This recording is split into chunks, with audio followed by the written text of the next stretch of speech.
नमस्कार, मैं दीपक चौरसिया आपके अपने शो देश की बहस के साथ हम एक बार फिर से हाजिर हैं। जैसा कि आप जानते हैं, न्यूज नेशन का ये वो मंच है जहां होती है आपके मन की बात। आप जिस मुद्दे को चुनते हैं, हम न सिर्फ उस मुद्दे को पूरे देश के सामने उठाते हैं, बल्कि इस शो में लोग सीधे देश के सामने अपनी बात भी रखते हैं। आज आपने देश की बहस का जो मुद्दा तय किया है वो है हाथरस की आड़ में कौन रच रहा था दंगों की साजिश। इसे 70% लोगों ने वोट देकर देश की बहस का मुद्दा बनाना चाहा है। आज इसी पर होगी देश की बहस। इस चर्चा में मेरे साथ एक बड़ा पैनल शामिल होगा, साथ ही दर्शक भी जुड़ेंगे। तारीखें गवाह है कि किस तरह सीएए को मुस्लिम विरोधी बताकर दिल्ली, यूपी से लेकर साउथ के राज्यों तक हिंसा की आग भड़काई गई और पीएफआई का शाहीन बाग वाला दंगा मॉड्यूल हाथरस केस के बाद भी एक्टिव था। यह सब खुद यूपी सरकार ने बताया है। जांच एजेंसियों ने ऐसी वेबसाइट भी डिकोड की जिसमें बताया गया कि कैसे पीड़ित परिवार के दर्द को दंगे तक पहुंचाना चाहिए और इसकी बकायदा साजिश रची गई। शेड्यूल का समाज के सेंटीमेंट को ट्रैप में लेने का खेल भी रचा जा रहा था। फिलहाल मामला दर्ज कर यूपी पुलिस ने जांच शुरू कर दी है। देश की बहस में आज का सवाल यही है कि समाज को बांटने वाले लोगों पर अब सख्ती की जाए, हाथरस की आड़ में साजिश रचने वाले लोगों पर लगाम लगाई जाए।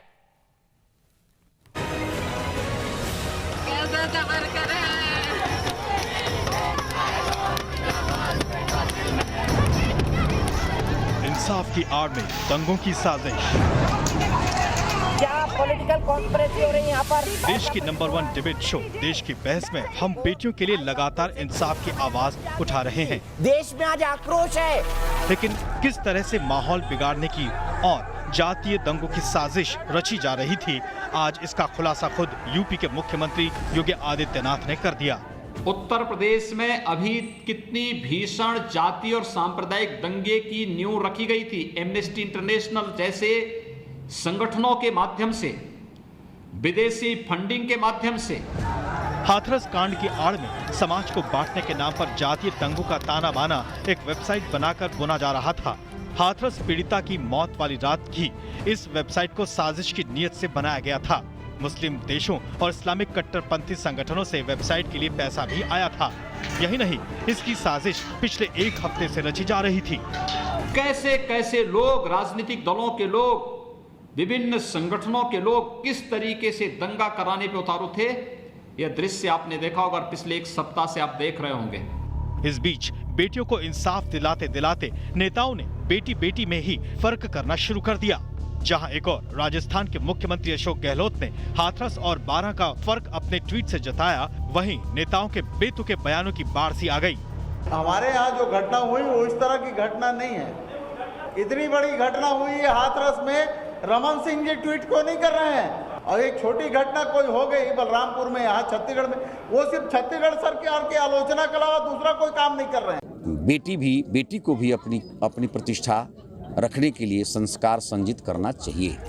हाथरस घटना के बाद दंगों की साजिश का बड़ा खुलासा हुआ है।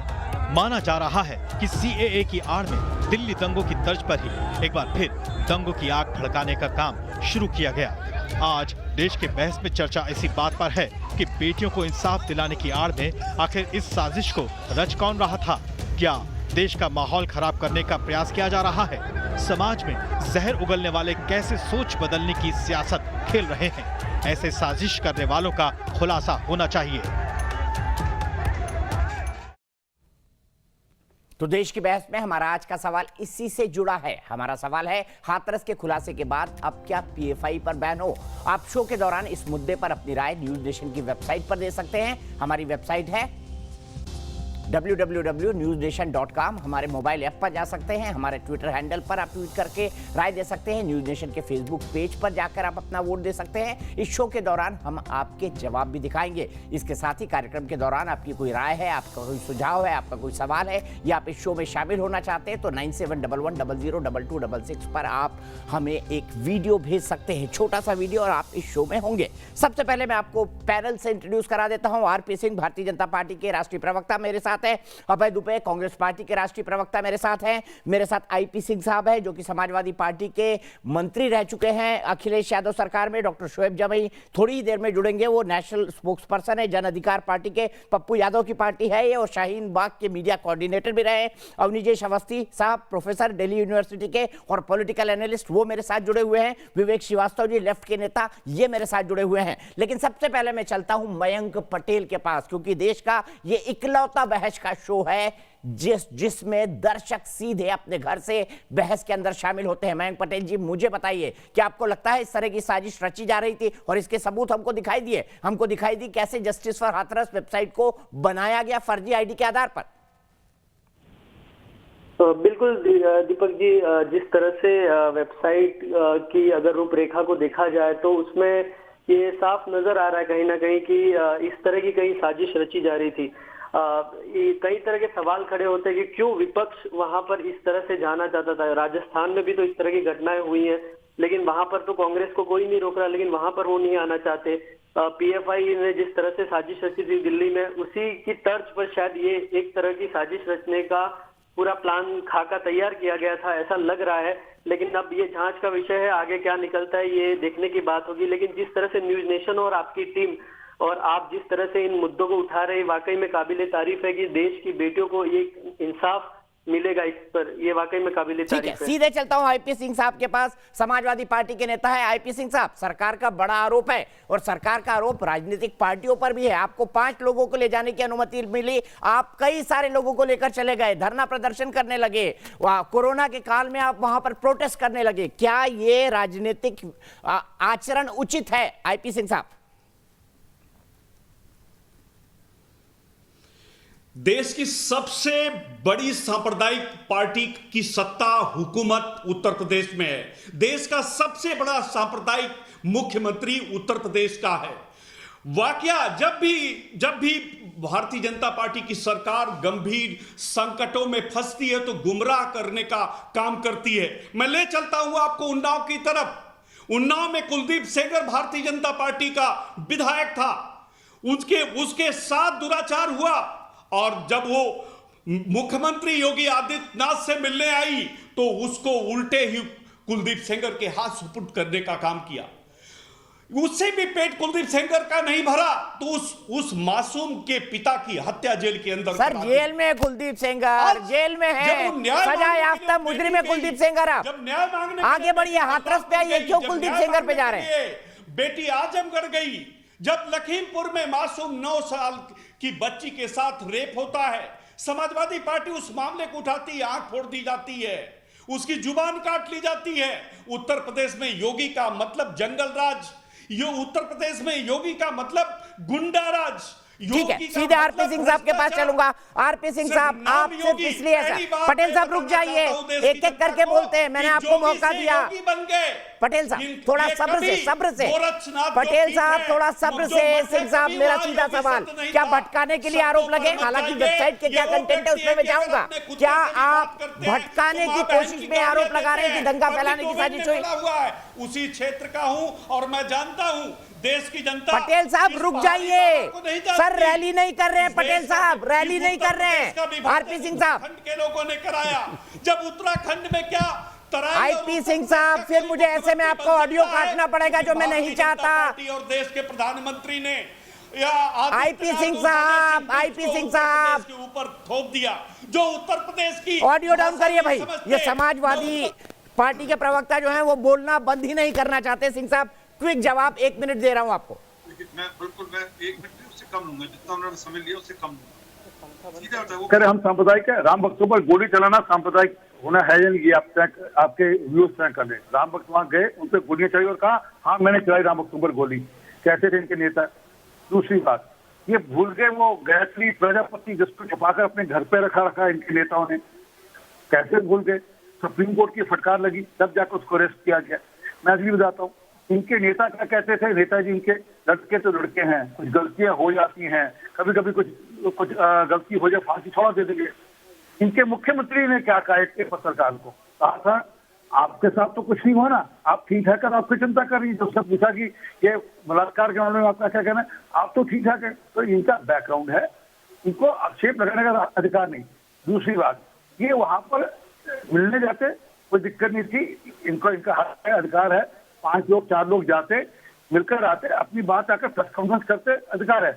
पर हाथरस को वहां पर धरने प्रदर्शन का मैदान थोड़ा बना लेंगे, वहां पर आप पथराव थोड़ा करेंगे, वहां से आप इससे थोड़ा उलझेंगे। आपको अधिकार है, आपने करना लखनऊ के अंदर करिए ना, कौन रोक रहा है आपको? नहीं करना चाहिए। आप वहाँ पर योगी आदित्यनाथ को फूल की माला पहनानी चाहिए। अरे सर, अरे दोस्त, हाँ, मैं आपकी यूपी बारे में में लॉ एंड ऑर्डर के लगेगा लिए आपको और लड़कियों के रेप के लिए दोस्त, योगी आदित्यनाथ को जाकर के फूल की माला पहनानी चाहिए और आपको भी माला पहनानी चाहिए। असेंबली में करिए ना, कौन रोक रहा है आपको? असेंबली में बीजेपी के प्रवक्ता है। इनको वहाँ दंगा करना है, इनको वहाँ पे दंगा करना है, और ये दंगा करने के लिए से वहाँ गए थे। और ये बता दो, अच्छा, अरे सुरेश साहब, पीएफआई से आपका क्या संबंध है? पीएफआई से आपका क्या संबंध है? पीएफआई से आपका क्या संबंध है? पीएफआई बैन करे नहीं करे? मेरा सीधा क्वेश्चन है, पीएफआई को बैन करना चाहिए या नहीं करना चाहिए? हाँ या ना? पीएफआई बैन करनी चाहिए नहीं करनी चाहिए? बताइए पटेल साहब, पीएफआई बैन करनी चाहिए? बंद करिए देश की आंख में धूल झोंकना। आज 7 वर्षों से एक बार क्या देश का प्रधानमंत्री एक बार पीड़िता के परिवार से बात नहीं कर सकता? देश का गृहमंत्री अरे अखिलेश यादव ने करी क्या? पहले पटेल साहब ये बताओ, अखिलेश यादव ने पीड़िता से बात करी क्या? पीड़िता के परिवार से? पटेल साहब इसका भी जवाब दीजिए। नहीं कर सकता क्या योगी आदित्यनाथ उर्फ अजय सिंह बिष्ट क्या पीड़िता के परिवार से बात? ठीक है, मैं बहस से आगे बढ़ता हूँ। शोएब जमाई, फिर से पीएफआई और सीपीआई, आपकी जन अधिकार पार्टी तो इनसे अलायंस करके चुनाव लड़ रही है। पटेल साहब अपने टर्न पे बोलिए प्लीज, वरना मुझे ऑडियो डाउन करना पड़ेगा। आप रैली नहीं कर रहे हैं पटेल साहब, आप रैली नहीं कर रहे हैं। पटेल साहब को ऑडियो डाउन। शोएब जमाई, सीधा मेरा सवाल है, फिर से पीएफआई, फिर से एसडीपीआई, फिर से वही बात, फिर से दंगे की साजिश। वैसलीन मत लगाकर जाएं, केमिकल का उपयोग ना करें, N95 मास्क पहने। ये कौन सा जस्टिस फॉर हाथरस था बताइए? और उन लोगों के साथ समर्थन में एक बार फिर शोएब जमाई खड़े हो जाएंगे, क्योंकि बिहार में उनसे अलायंस करके आप चुनाव लड़ रहे हैं। ऐसी पॉलिटिकल पार्टी के साथ अलायंस करेंगे जो दंगे करवाती है?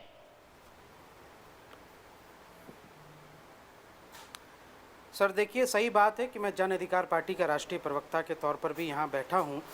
मुझे तो लगता है कि न्यूज़ नेशन का बस चले तो हाथरस के दंगों को पाकिस्तान से, हाथरस के जो मामला है उसको पाकिस्तान से जोड़ दें। आप ये कह दें कि बाबर और मुगल की जो है साजिश पाकिस्तान से ही आती है। हास्यास्पद है, आप भी जानते हैं पीएफआई और एसडीपीआई की फंडिंग कहां से आती है? बेंगलोर दंगे में क्या आरोप लगे हैं? एसडीपीआई के कितने कार्यकर्ता गिरफ्तार हुए हैं? पीएफआई के कितने कार्यकर्ता गिरफ्तार हुए हैं? दिल्ली दंगों की चार्जशीट में कितनी बार पीएफआई और एसडीपीआई का नाम आया है? ईडी उनकी जांच क्यों कर रही है? पाकिस्तान के बल पर नहीं पलते तो और किसके बल पर पलते हैं? बताइए पीएफआई और एसडीपीआई के लोग। जी, अब आप सुन लीजिए, जितना आप एनर्जी आज लगा रहे ना सर, अगर योगी सरकार से उस दिन सवाल पूछ लेते कि क्यों हमारी बेटी को आधी रात को पेट्रोल डाल के जलाया, तो आज ये नौबत ना आती। अगर योगी सरकार से उस दिन सवाल पूछ लेते कि क्या बेटी को एक जो है अंतिम संस्कार माँ बाप को देखने का भी हक नहीं था, ये सवाल पूछना चाहिए था आपको। ये सवाल पूछना चाहिए था आपको, क्या एक बेटी को अधिकार नहीं था जीने का?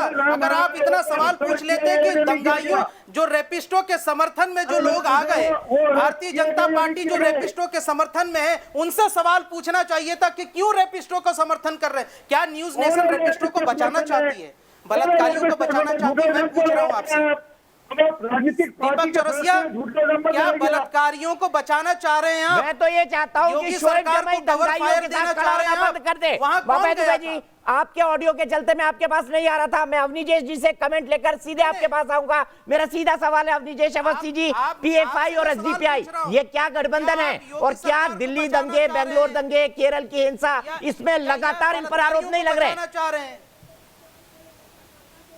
शर्म नहीं आती आप लोगों को? दीपक जी, मैं किसी के बीच में बोलता नहीं हूँ, मैं किसी के बीच में बोलता नहीं हूँ। ये शर्मदार लोग जो बैठे हुए हैं इनसे कहिएगा कि ये बीच में ना बोलें। दूसरों को बेशर्म कहने वाले, मैं इनको शर्मदार कह रहा हूँ, इनसे कहिए बीच में ना बोलें।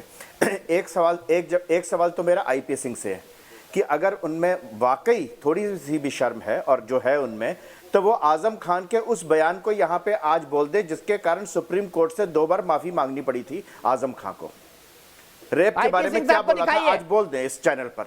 मैं साफ बता रहा हूं, मैं साफ बता रहा हूं दीपक जी, मैं इन लोगों को समझाने जो रेप हुआ हाथरस में, आज जो रेप की सामूहिक रेप की घटना उस वेबसाइट सिंह साहब आप आएंगे प्रतापगढ़ में हुई। सिंह साहब आजम खां के बारे में मर्यादा होती है, आप लगातार बोल रहे हैं। सिंह साहब मैं आपको ऑडियो डाउन करना पड़ेगा मुझे। बोलूंगा 7 वर्षों से बोल आजम खां के बारे में, आजम खां के बारे में क्या बोला था?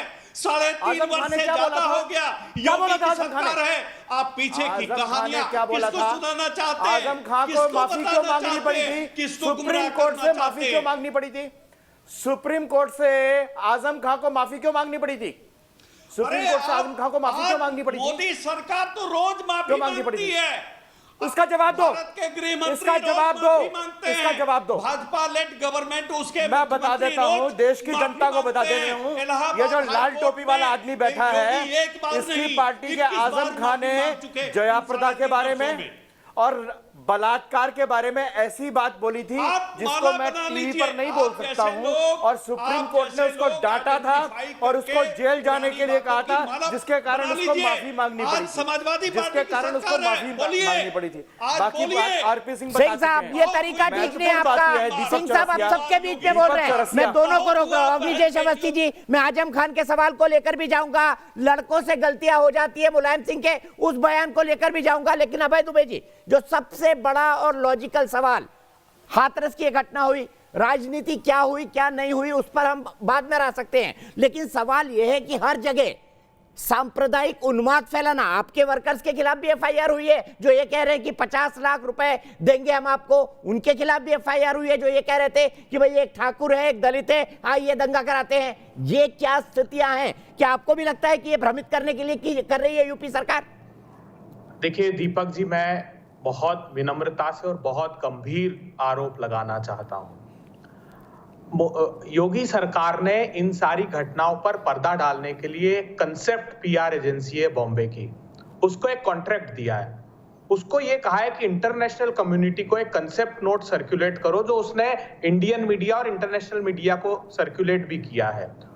उसमें ये कहो कि उस बिटिया के साथ बलात्कार हुआ ही नहीं है, बाकायदा कंसेप्ट नोट है, उसकी कॉपी भी मेरे पास है।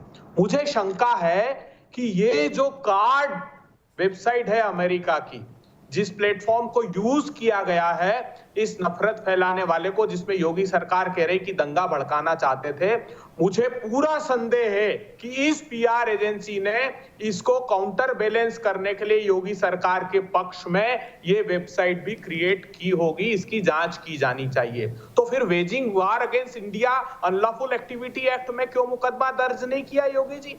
जब 14 तारीख को उस पीड़िता की मां ने कहा कि मैं थाने पर जब बलात्कार हुआ और थाने पर गई, उस बिटिया की आंख से खून बह रहा था, उस बिटिया की गले से खून बह रहा था, उस बिटिया के गुप्तांगों से खून बह रहा था, निर्वस्त्र थी। मां ने कहा मैंने अपना आंचल डाला, तो पुलिस कहती है नाटक करना बंद करो और उठा कर ले जाओ।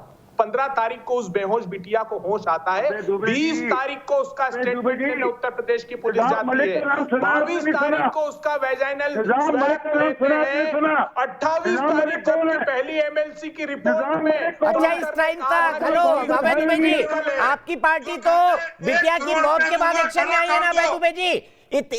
इतने सारे दिनों आपकी पार्टी कहां थी? जब आपको लगा कि एक पॉलिटिकल मुद्दा बन रहा है तब आप एक्शन में आए। आपके पार्टी का कोई नेता सफदरजंग गया उस बेटी को देखने, आपकी पार्टी का कोई बड़ा नेता अलीगढ़ गया उसको देखने, आपको लगा एक पॉलिटिकल अपॉर्चुनिटी है तो उसको दबक लो। इसका भी तो जवाब दीजिए आप।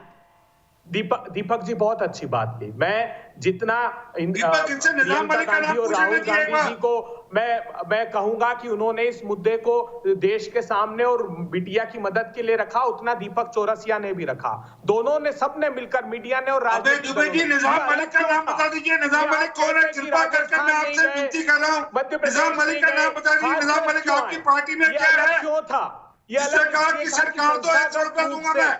उत्तर प्रदेश की सरकार, अरे मैं जो पूछा उसका बताओ। दंगा भड़काने के लिए 1 करोड़ रुपया कहां से डाला था निजाम मलिक? और निजाम मलिक को 1 करोड़ रुपया कौन दे रहा था? राहुल गांधी दे रहा था, प्रियंका वाड्रा चली थी, आप दे रहे थे।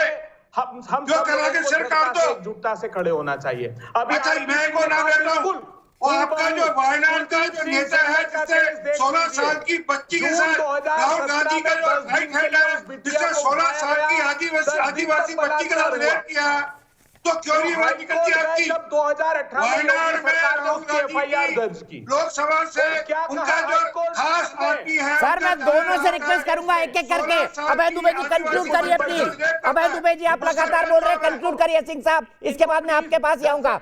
आप दोनों के ऑडियो बड़े गड़बड़ है, सिंह साहब आपका खास तौर पर। अभय दुबे जी कंक्लूड करिए। हाँ देखिए, ये बिल्कुल रिप्लिकेट करता है। 2017 जून में कुलदीप सेंगर ने 10 दिन तक उसके भाई ने बलात्कार किया। इन लोगों ने 2018 में हाई कोर्ट के में जब पीड़िता गई तब एफआईआर की और हाई कोर्ट में एफिडेविट देते हैं कि इस लॉ मेकर को गिरफ्तार नहीं करना चाहिए, ये योगी सरकार कह रही थी। और मैं प्रामाणिक रूप से कहता हूं कि जो कह रहे हैं कि डीए कलेक्टर ने और एसपी ने ये किया, नहीं, देश के प्रधानमंत्री जी का उत्तर प्रदेश है और योगी आदित्यनाथ जी पल पल की जानकारी ले रहे थे और हिदायत दे रहे थे कि रात को पेट्रोल डालकर जलाया जाए ताकि सारे साक्ष्य मिट जाएंगे। तो सबसे पहले अगर किसी को हटाने की आवश्यकता है तो वो नैतिक रूप से खुद उत्तर प्रदेश के मुख्यमंत्री ठीक है। अवनीश अवस्थी जी, क्या मुख्यमंत्री योगी आदित्यनाथ ने रात में लाश जलाने के लिए, बिटिया की लाश जलाने के लिए, शव को जलाने के लिए कहा था? ये आरोप लगा रहे हैं आरपी सिंह साहब। इसके बाद मैं आपके पास आऊंगा और विवेक भाई आपके पास, आप अपना ऑडियो दुरुस्त कर लें। अवनीश अवस्थी जी। दीपक जी, मैं बीच में किसी के नहीं बोलता, मैं चाहता हूं कि कोई बीच में ना बोले। मैं बिल्कुल स्पष्ट रूप से कह रहा हूं, अभय दुबे जो कह रहे हैं, अभय दुबे की पार्टी की तरफ से कल बयान आया है कि हमने सीबीआई इंक्वायरी की डिमांड की थी। मुख्यमंत्री योगी आदित्यनाथ ने एक क्षण भर भी देरी की नहीं लगाई, सीबीआई को जांच सौंप दी है। और सीबीआई की जांच में ये वेबसाइट भी, ये अभय दुबे की पार्टी के लोग और स्वयं अभय दुबे जैसे लोग जिस तरीके के आरोप लगा रहे हैं, वो सारी बातें साफ होने वाली हैं कि कौन कौन कहां कहां क्या क्या करने वाला था। ये सब कुछ साफ होने वाला है सीबीआई, और इन्होंने स्वागत किया है सीबीआई की इंक्वायरी का। और वहां पे पीड़िता को जाके कह रहे हैं, उस परिवार को कह रहे हैं जाकर के सीबीआई की इंक्वायरी नहीं चाहिए। दूसरी बात, अभी अभी अभी मैं बीच में नहीं बोलता ना, अभय दुबे बीच में नहीं बोलता, ये मैं बीच में नहीं बोलता हूं। अभय दुबे, आपको जो मेरी बात काटनी हो आप जरूर काटिएगा, लेकिन मेरी बात सुन लीजिएगा पहले। मैं कांग्रेस पार्टी के उस नेता का, जिस राज्य से आप आते हो, उसने संसद में अपनी पार्टी की एक सांसद के बारे में जो शब्द कहा था, टंचमाल, मैं हाथ जोड़ करके कहता हूं, कान पकड़ के कहता हूं, ऐसे शब्द सुनने भी नहीं चाहिए। आपके नेता संसद में बैठ करके आंख मारते हैं, ये कोई बहुत अच्छे सभ्य घर की निशानी नहीं है। ये बिल्कुल भी आप यहाँ पर नैतिकता की बात करने आए, आप नैतिकता की बात करने आए यहाँ पर। आप वहां पर पीड़िता के पास जा रहे हैं, पीड़िता के पास जा रहे हैं हंसते हुए, पीड़िता से संवेदना जगाने जा रहे हैं हंसते हुए, छाके मारते हुए, म्यूजिक सुनते हुए, लॉन्ग ड्राइव पर। आपको शर्म नहीं आती? बिल्कुल भी आपको शर्म नहीं आती? ट्रैक्टर पर बैठते, ट्रैक्टर पर बैठते सोफा सेट बना करके, ये आपका नेता, ये आपका नेता। अरे हिंदू सनातनी हिंदू बनते हैं आप, इस देश की जनता ने पूरी तरह नकार दिया है, उसको स्वीकार लीजिए।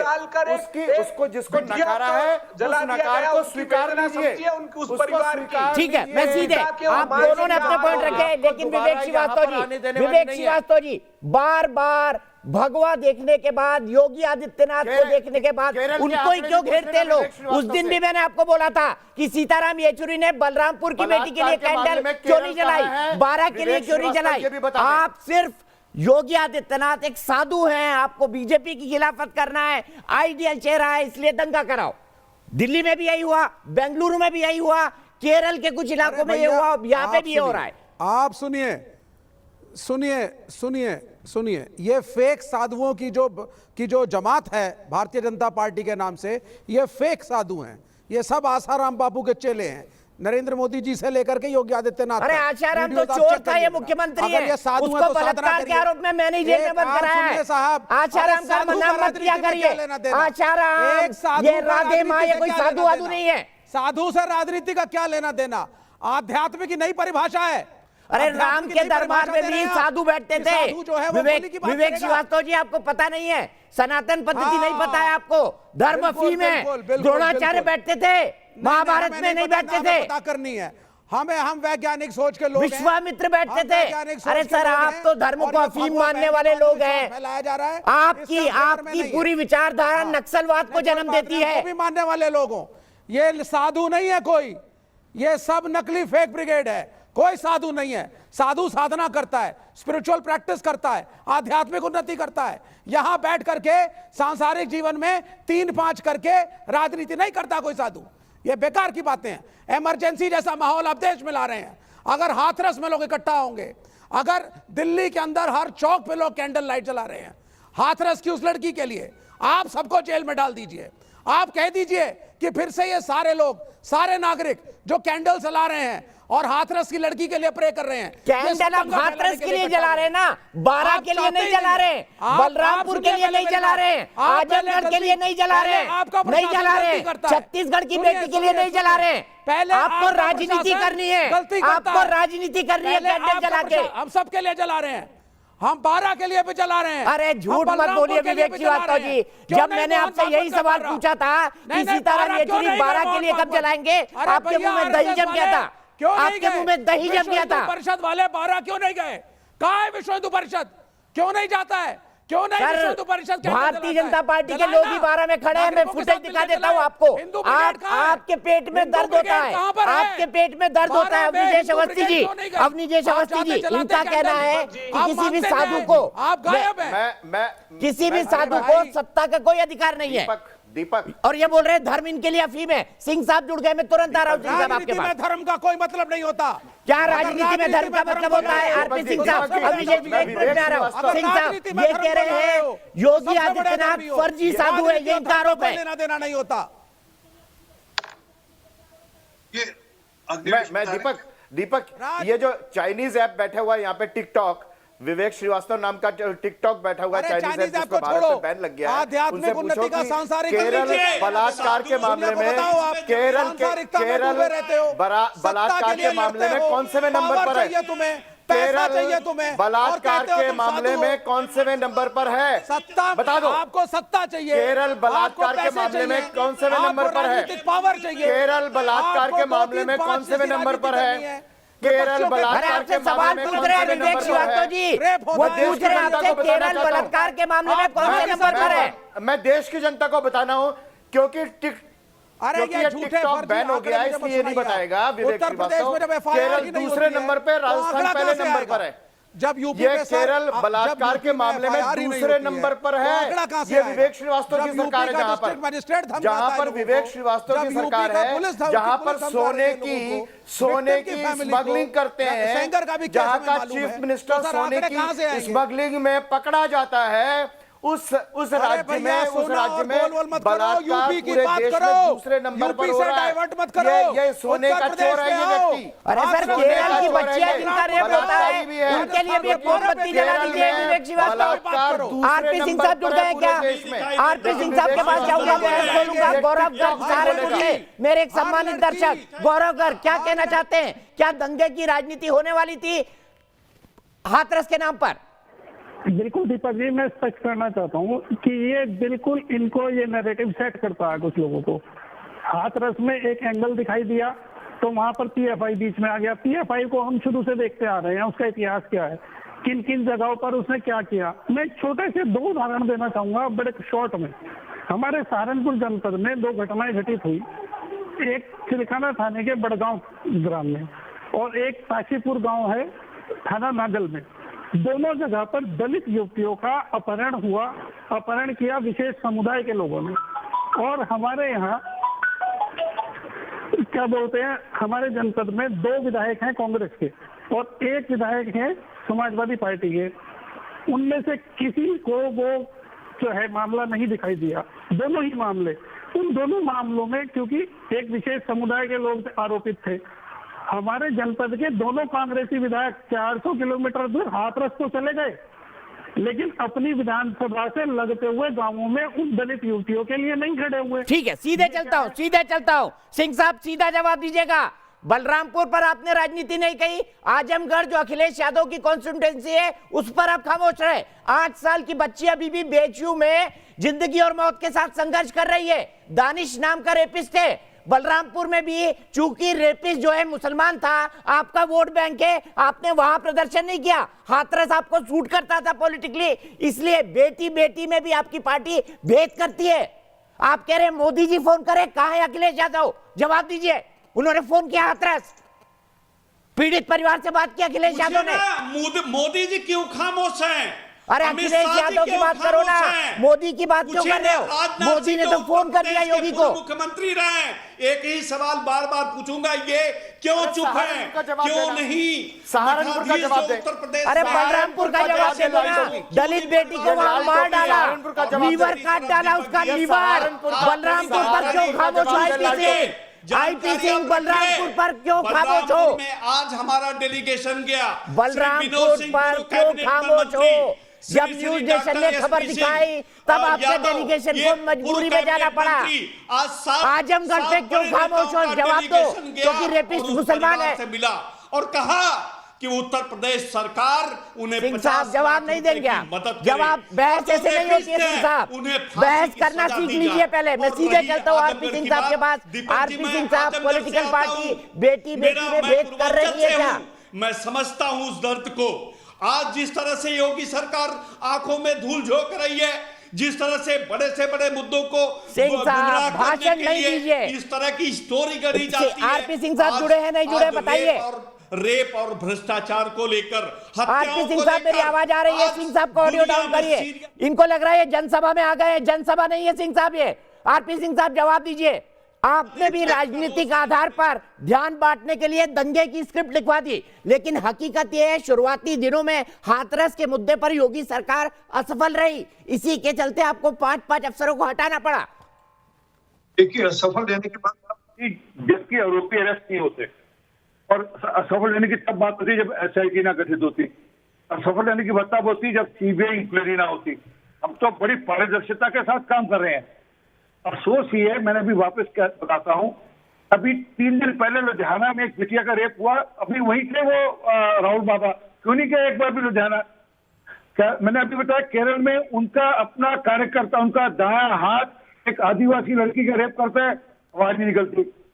राजस्थान के अंदर इनका मुख्यमंत्री कहता है कि क्या हो गया, रेप हो गया। तो छत्तीसगढ़ में इनका मंत्री कहता है ये छोटी घटना है रेप की, बड़ी घटना तो हाथरस में है। सब इनको राजनीति करनी है, और जो असली बात जब छूट रही है वो है कि राजनीति नहीं करे, ये षड्यंत्र कर रहे हैं देश को तोड़ने का, आपस में जातियों में लोगों को लड़ाने का। वो कष्ट है हमारा कि आपस में लोगों को लड़ाने का, जाति के नाम पर लड़ाने का। कि निजाम मलिक का नाम इनमें से एक वक्ता ने लिया कि निजाम मलिक किसको 1 करोड़ रुपया दे रहा था सिर काटने का, क्योंकि दंगा कराना चाहते हैं। अब वो पहले हिंदू मुसलमान हो जाए, हिंदू मुसलमान नहीं हो सकता तो दलित और ऊपर की कास्ट में हो जाए, हिंदुओं में हो जाए दंगा। सारी राजनीति दंगे की राजनीति है, ये कष्ट है। ठीक है, सीधे अभय दुबे जी, सवाल मेरा और बहुत गंभीर सवाल है। विवेक भाई आऊंगा आपके पास। अभय दुबे जी, आपके मंत्री कहते हैं, आपके मंत्री छत्तीसगढ़ में कहते हैं कि छत्तीसगढ़ की रेप की घटना छोटी है, हाथरस की बड़ी है। आपके एक मुख्यमंत्री ट्विटर पर हाथरस की घटना को 12 से कंपेयर करते हैं और लड़कियों के बारे में, नाबालिग लड़कियों के बारे में लिखते हैं ये तो अपनी मर्जी से गई थी। फिर अगली लाइन लिखते हैं जांच जारी है। अशोक गहलोत जैसा नेता, इतना कद्दावर, सिर्फ पॉलिटिकल रीजंस के चलते एक नाबालिग बच्ची के बारे में इतनी हल्की बात करेगा? बताइए भाई। देखिए दीपक जी, एक बात गंभीरता से समझ लीजिए। पूरे देश में कुलदीप सिंह सेंगर और हाथरस की घटना पर क्यों कोहराम मचा? क्या यह राजनीति से प्रेरित था? अगर प्रेरित भी था तो ऐसी प्रेरणादायी राजनीति हर दल को, हर नेता को करनी चाहिए, क्योंकि सरकार संस्थागत रूप से इन बलात्कार में बलात्कारियों के साथ खड़ी हो गई, जो सरकार को नहीं करना चाहिए था। 14 तारीख की घटना थी। पूछिएगा भारतीय जनता पार्टी के प्रवक्ता से कि अशोक गहलोत का जवाब मांगा है। अभय जी ये बातें कह चुके हैं आप। अभय जी ये बातें कह चुके हैं आप। अभय जी ये बातें कह चुके हैं। अशोक गहलोत का ट्वीट चल रहा है। क्या एक 4 टर्म का मुख्यमंत्री ये कहेगा कि वो 2 नाबालिग बेटियां मर्जी से गई थी, मर्जी से बलात्कार करा रही थी? इसका मतलब तो ये निकला। अशोक गहलोत जी ने एक क्षण नहीं लगाया बलात्कार की धाराओं में प्रकरण दर्ज करने पे। सर खुले घूम रहे दोनों, सेटलमेंट करवा रही है आपकी पुलिस, पता कर लीजिए। और ये भी पता कर लीजिए एक्यूज किस जाति का है, ये भी पता कर लीजिए एक्यूज किस जाति का है, 12 वाला। उसी के आधार पर अशोक गहलोत जी ने स्टेटमेंट दिया है। सर का एक समझदार मुख्यमंत्री इन्वेस्टिगेशन को ट्विटर पर खोलेगा, मुझे बताइए अभय जी, आप इतने वरिष्ठ हैं, आप इतने ज्ञान वाले प्रवक्ता हैं, मुझे बताइए कोई मुख्यमंत्री एक नाबालिग बच्ची की रेप की रिपोर्ट को ट्विटर पर राजनीतिक कारणों से खोलेगा क्योंकि राहुल जी और प्रियंका को हाथरस जाना है, इसलिए बताइए।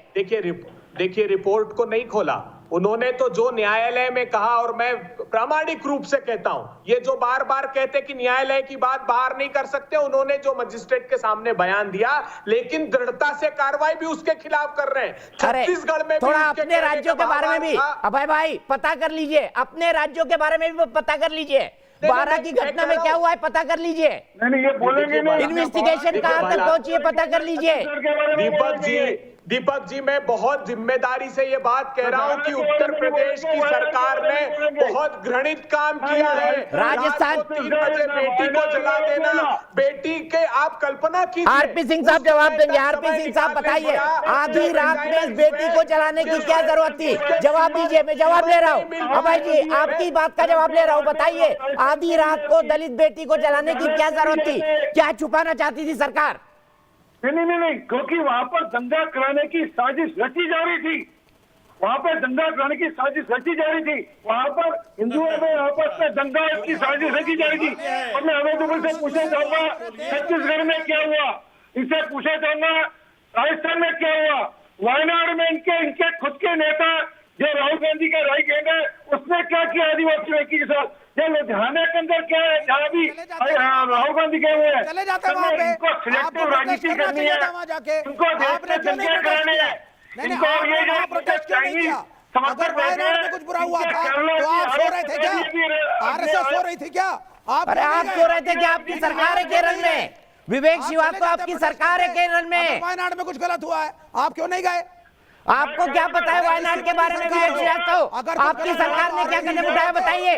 अरे सुनिए, पहले ये सो रहे थे, अगर गलत हुआ, सुनिए, अगर गलत हुआ तो वहां की सरकार ने एक्शन लिया, इनकी तरह शव को जलाया नहीं गया, लीपापोती नहीं करी, और लीपापोती करने के बाद ये नहीं कहा कि क्योंकि दूसरे विपक्षी पार्टियों के राज्य में ऐसा होता था तो हम भी करेंगे। अरे आरपी सिंह तुम्हारा बस चले, तुम्हारा बस चले तो इस हिंदुस्तान के अंदर अगर लड़कियों का रेप हो तो उसके खिलाफ प्रोटेस्ट करने वाली हर आवाज को तुम जेल में डाल दोगे।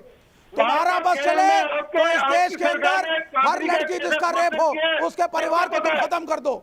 ये इमरजेंसी तुम ले ला रखी है, ये एक अनडिक्लेयर्ड इमरजेंसी है। ठीक है, ये एक अनडिक्लेयर्ड इमरजेंसी है आपकी। अवनीश अवस्थी जी अनडिक्लेयर्ड इमरजेंसी है विवेक श्रीवास्तव के हालात में, और विवेक श्रीवास्तव रोज रात मेरे शो में हफ्ते में 3 बार बैठकर इस इमरजेंसी के हालात में भर भर के मोदी सरकार को गालियां निकालते हैं। अवनीश जी बताइए। ये वामपंथियों को निकाल दिया गया है। बीजेपी की सरकार तो आज तक केरल में नहीं आई ना। नेशनल क्राइम रिपोर्ट्स ब्यूरो के क्या आंकड़े हैं कि केरल विवेक श्रीवास्तव जी को दिखाइए, दूसरे नंबर पर है बलात्कार के मामले में महिलाओं के। उत्तर प्रदेश का लेकिन कहते हैं पता क्या कह रहा है खुद विवेक श्रीवास्तव कह रहा है बैठ करके कि वहां हम नहीं करते, हमें राजनीति करनी है, हमें महिलाओं की इज्जत से कोई मतलब नहीं है, हम अपनी सरकार के खिलाफ नहीं दूसरी सरकार के खिलाफ करते हैं। क्यों धमकाया? ये कह दिया विवेक श्रीवास्तव ने। आज तक बीजेपी की सरकार नहीं है वहां पर, या तो कांग्रेस की सरकार होती है या यूडीएफ की या एलडीएफ की। ये कम्युनिस्ट लोग, कम्युनिस्टों के लोग, इनकी पार्टी के पदाधिकारी शामिल हैं, इनकी पार्टी के पदाधिकारी बलात्कारी हैं वहां पर, इनकी पार्टी के पदाधिकारी बलात्कारी हैं वहां पर, और इनकी पार्टी के पदाधिकारी बलात्कारी है केरल में, और ये एक शब्द नहीं बोलेंगे। आप कहते हैं दंगे होने मुझे विवेक श्रीवास्तव को समझाना भी नहीं है, मुझे सिर्फ देश की जनता से ये कहना है कि इन लोगों की भड़काई में आकर के आपस में दंगे नहीं होने देने, इन दंगाइयों को पहचान लो। कोई भी आए जोरदार झन्नाटेदार थप्पड़ मारो इनको, और कहो झन्नाटेदार झापड़ मार करके इनको कहो खबरदार जो हमें आपस में लड़ाने की कोशिश की। ठीक है, सीधे मैं चलता हूँ शोएब जमाई जी के पास। शोएब जमाई जी पहले शाहीन बाग, विवेक भाई और अवनीश जी रुक जाइए। देखिए मैं जस्टिस फॉर हाथरस वेबसाइट दिखा रहा हूँ आपको, ये शाहीन बाग मॉडल की वेबसाइट है। कराने वाले तुम्हें अब झन्नाटेदार लगने वाला है। ये शाहीन बाग मॉडल की वेबसाइट है, देखिए क्या लिखती है, चलाइए ग्राफिक चलाइए पूरा। शोएब जमाई को पढ़ पढ़ के सुनाते हैं, ये वही है जो पिंजड़ा तोड़ गैंग ने लिखा था दिल्ली दंगे के टाइम। एक एक करके ग्राफिक दिखाइए। वैसलीन मत लगाएं, जेल मत लगाएं, दिक्कत होगी। N95 मास्क पहने, चेहरा छुपा कर रखें, बड़े और लंबे बाल मत रखें, पकड़ने में आसानी होगी, छुपने की जगह तय करके रख लें, ऐसे चीजों को लेकर जाए जिससे दंगा कर सके। ये क्या सोच है? ये कहां पे आप भटकाना चाहते हैं देश को? ये क्या है शाहीन बाग का PFI मॉडल जिसके आप मीडिया कोऑर्डिनेटर हैं? शोएब जमाई, जवाब दीजिए, ग्राफिक दिखाइए पूरा क्या क्या कहा गया इस वेबसाइट में। ये किसके लिए इंसाफ हो रहा था? जी दीपक जी, देखिए मैंने किसी के बीच में नहीं टोका है। मैं 3-4 पॉइंट में अपने बात रखना चाहूँगा, गुजारिश है कि बीच में ना टोका जाए। देखिए सबसे पहली बात कि शाहीन बाग को आप हमेशा टॉन्ट करते रहे, बदनाम करते आए, लेकिन शाहीन बाग को इंटरनेशनल रिकॉग्निशन मिला और टाइम मैगजीन ने 100 प्रभावशाली व्यक्तियों में शाहीन बाग की सिंबल दादी को शामिल किया। वो दादी क्या थी? वो दादी मुख नहीं मुखौटा थी। She was not the face, she was the mask। बूढ़ी औरतों को आगे करा के आप दंगा करा रहे थे, यह आपकी हकीकत है। She was not the face, she was the mask। मैं जवाब देता हूं। आपने बिठा के रखा था उनको जबरदस्ती। मैं जवाब देता। आप मुझसे इंटरोगेशन कर रहे हैं या सवाल पूछ रहे हैं? सर आपका तो इंटरोगेशन ही बनता है, आपका तो इंटरोगेशन ही बनता है। शाहीन बाग के बाद आपका इंटरोगेशन बनता है। मैं कराता हूं, अभी बताता हूं सर। देखिए ना, निर्लजता की पराकाष्ठा मैं नहीं जानता हूं, मैं तो जवाब देना जानता हूं। जवाब सुन लीजिए। सबसे पहली बात तो कि टाइम मैगजीन ने प्रधानमंत्री मोदी जी के बारे में कमेंट्री लिखी। उसी टाइम मैगजीन ने लिखा कि दादी जो है इंस्पिरेशन थी, तमाम देश के लोगों के लिए, तमाम महिलाओं के लिए इंस्पिरेशन थी जो बड़ी बड़ी सरकारों के खिलाफ खड़ा होना चाहते, बल्कि पूरे वर्ल्ड के लिए इंस्पिरेशन बताया टाइम मैगजीन ने। सर मैं नहीं कह रहा हूं, बल्कि इंटरनेशनल रिकॉग्निशन और ये देश के लिए अच्छी बात है, लेकिन आपको हजम नहीं। आपने जबरदस्ती बिठाया था पीछे, तो PFI, SDPI, आम आदमी पार्टी के ताहिर हुसैन, ऐसे लोग थे ना। सर वो अमानतुल्लाह खां, she was not the face, she was the mask। नजरिया होगा ना, आपने जबरदस्ती बिठाया था दादी को। सर आप जैसे सरकारी पत्रकारों का वो नजरिया हो सकता है जो बलात्कारियों के समर्थन में शो करते हैं, हमारा नजरिया नहीं है। कुछ भी बोल दीजिए भाई, कुछ भी बोल दीजिए। सुन लीजिए, देखिए इसको कहते हैं स्वतंत्रता। देखिए डेमोक्रेसी में एनसीआरबी लग गई है, इमरजेंसी। एनसीआरबी का डाटा देख लीजिए। आप उत्तर प्रदेश को सपोर्ट करने आए हैं, एनसीआरबी का डाटा सपोर्ट करने नहीं आया। मैं दंगाइयों की मानसिकता खोलने आया हूँ, हर रोज 12 रेप केस दर्ज होते हैं, हर 2 घंटे में एक रेप का केस दर्ज होता है उत्तर प्रदेश में। किसको बचा रहे हैं आप? जिन बलात्कारियों ने उस बेटी का निर्मम रेप किया, उसको बचाना चाहते हैं आप। जिन लोगों ने बेटी को पेट्रोल डाल के जला दिया, उसको बचाना चाहते हैं। जरा सा भी शर्म नहीं आती? बेटी के लिए जरा सा भी संवेदना नहीं है आपके अंदर? बेटी के लिए जरा सा भी संवेदना नहीं है आपके अंदर?